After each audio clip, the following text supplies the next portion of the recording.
എറണാകുളത്ത് 11 ഗ്രാം ഹെറോയിനുമായി ഇതര സംസ്ഥാനത്തെ തൊഴിലാളി പിടിയിലായി എന്നൊരു വാർത്ത കൂടിയുണ്ട്. അസം നാഗൌൺ സ്വദേശി മുജീബ് റഹ്മാനെയാണ് പെരുമ്പാവൂർ പോലീസ് പിടികൂടിയത്. കോടതിയിൽ ഹാജരാക്കിയ പ്രതിയെ റിമാൻഡ് ചെയ്തു.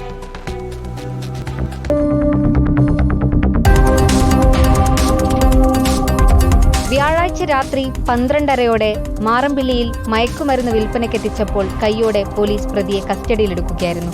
ചെറിയ ഡപ്പികളിലാക്കി അതിഥി തൊഴിലാളികളുടെ ഇടയിലായിരുന്നു കച്ചവടം. മുംബൈയിൽ നിന്നാണ് മയക്കുമരുന്ന് എത്തിച്ചതെന്ന് ആസാം സ്വദേശി മുജീബ് റഹ്മാൻ പോലീസിനോട് പറഞ്ഞു.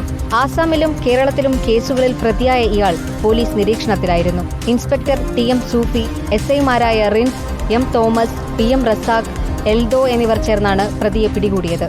കോടതിയിൽ ഹാജരാക്കിയ പ്രതിയെ റിമാൻഡ് ചെയ്തു. റിപ്പോർട്ടർ, കൊച്ചി.